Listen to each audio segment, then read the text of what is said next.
Manipur's biggest cultural celebration, the Sangai festival. It is a very popular festival, and in the recent past years, it has been the talk of the town.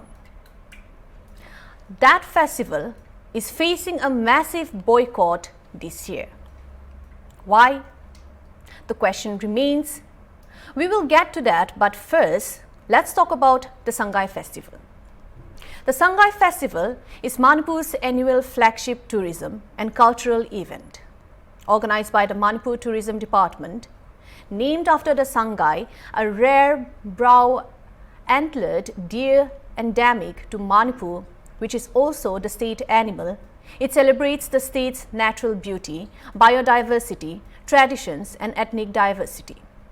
It typically runs for 10 days from 21 November to 30 November, featuring cultural performances like folk dance, classical dance, indigenous sports, handloom and handicrafts, exhibitions, food stalls, adventure, sports, and more. The festival was first launched in 2010. Earlier versions were tourism festivals, and over the years, it has grown into the largest, most visible celebration promoting Manipur as a world-class tourism destination.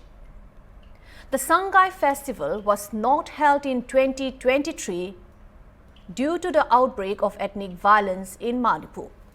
But the 2022 edition, which was the most recent held, ran from 21 to 30 November at multiple venues across the state, including Imphal, Moirang Khunu, Mau, Behyang.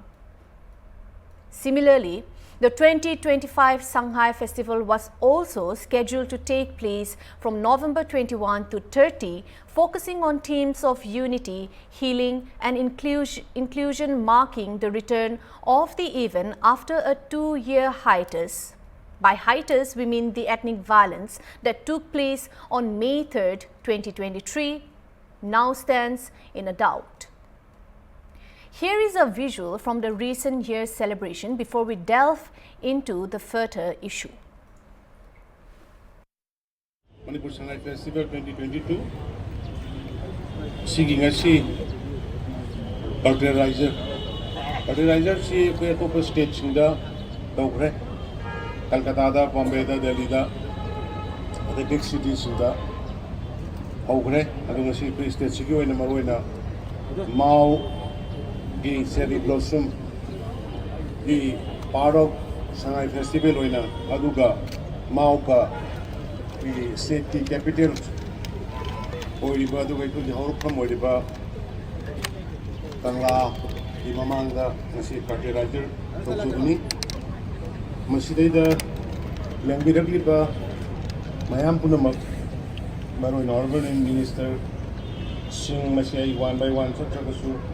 Sri Biswajit, Sri Kemsan, Sri Govindas, Sri Namsak Kint, Awamun Yumay, Lepau Hauki, Dingo, the 1000 Basunta, Hasim Wasum, the Tourism Corporation, the Chairperson, Karam Shyam, and the Honorable MLA Mayam, Lakbiri, when I had it, You've seen the visual from the previous year's celebration. Now we come back to why and who are the people boycotting this year.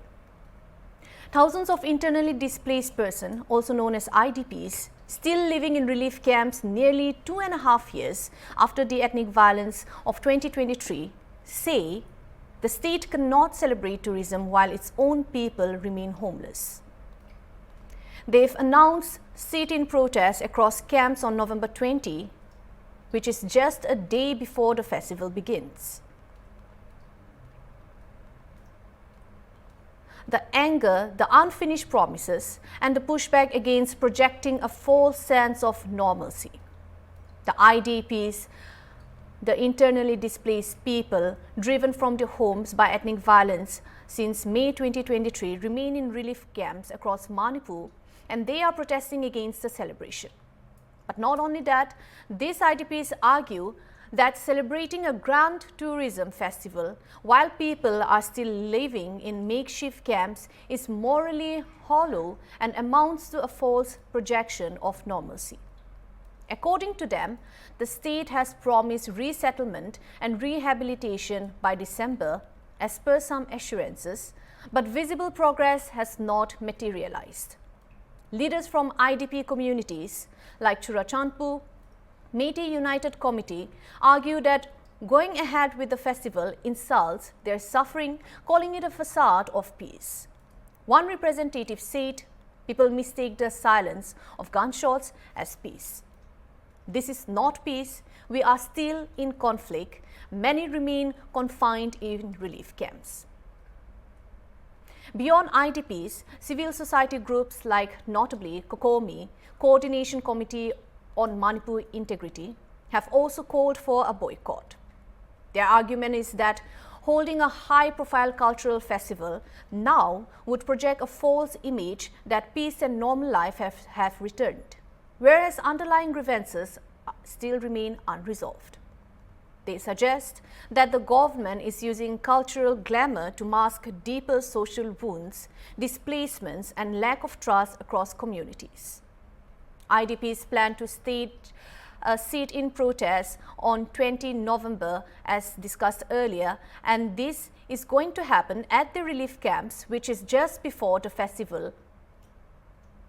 Now coming to the Torbung Gram Panchayat Victim Committee, which is a body of displaced persons, has publicly said that the festival should not go on unless IDPs are allowed to return to their original homes and receive proper compensation, relief and rehabilitation. Their demand is simple but powerful. No celebration of tourism until the human crisis is resolved. Those are the reactions from the people, but on the other hand, for the Manipur government, the Sangai festival is not just a celebration. It is meant to signal the peace has returned, that tourism can resume, and Manipur's cultural identity remains intact. But for those who are still displaced, the festival feels like a performance of peace, glossing over the ongoing trauma, the loss and justice that has yet to be delivered. The state has even waived stall deposit fees for IDPs willing to open stalls, suggesting economic opportunity.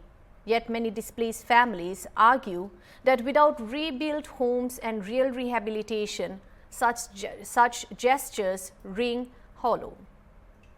Because to them, celebrating while thousands remain in relief camps sends the wrong message, privileging imagery over empathy and optics over reconciliation. By calling for a boycott, IDPs are appealing not just within their camps but to the wider public, urging tourists, locals and civil society to stand with their demand for safe return, accountability and also dignity instead of endorsing what they view as a tourism recovery narrative.